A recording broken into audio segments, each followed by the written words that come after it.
Vote দেব কিসে? ধানের শীষে। তারেক রহমানের সালাম নিন, ধানের শীষে ভোট দিন। বিভিন্ন স্লোগানে মুখরিত ছিল বালিয়াকান্দি উপজেলার অলিগলি। ৮ ফেব্রুয়ারি রবিবার বিকাল ৪টায় রাজবাড়ী ২ আসনের বালিয়াকান্দিতে গণজমায়েত ও গণমিছিল অনুষ্ঠিত হয়। উক্ত গণজমায়েত গণমিছিলে উপস্থিত ছিলেন রাজবাড়ী ২ আসনের গণমানুষের নেতা জনাব তারেক রহমানের দেশ দর্পণ নিউজ, দেশের সাধারণ জনগণের সংবাদ মাধ্যম।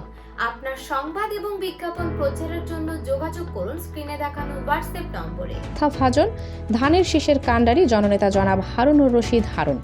বিশেষ অতিথি হিসেবে উপস্থিত ছিলেন বালিয়াকান্দি উপজেলা নির্বাচন পরিচালনা কমিটির আহ্বায়ক ৭১-এর লড়াকু সৈনিক বীর মুক্তিযোদ্ধা জনাব আবুল হোসেন খান।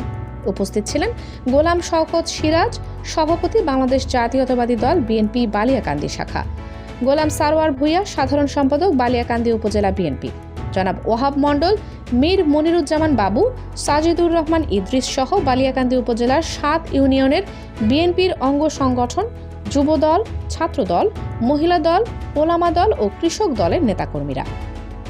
এ সময় বক্তারা বলেন, বাংলাদেশ জাতীয়তাবাদী দল বিএনপি যদি নির্বাচিত হয় তাহলে জনাব তারেক রহমান রাষ্ট্র কাঠামো মেরামতের জন্য ৩১ দফা বাস্তবায়নে অঙ্গীকারবদ্ধ। বক্তারা আরও বলেন, আল্লাহর রহমতে বাংলাদেশ জাতীয়তাবাদী দল বিএনপি নির্বাচিত হলে এবং সরকারে আসলে পর্যায়ক্রমে ফ্যামিলি কার্ড, কৃষি কার্ড সহ সকল প্রকার সেবা প্রদানের কথা তুলে ধরেন। আলোচনা সভায় সভাপতিত্ব করেন বীর মুক্তিযোদ্ধা জনাব আবুল হোসেন খান, আহ্বায়ক উপজেলা নির্বাচন পরিচালনা কমিটি। গণজমায়েত শেষে গণমিছিলটি বালিয়াকান্দি কুঠির মাঠ থেকে শুরু করে বালিয়াকান্দি উপজেলার বিভিন্ন অলিগলি ঘুরে বালিয়াকান্দি সরকারি কলেজ মাঠে গিয়ে শেষ হয়।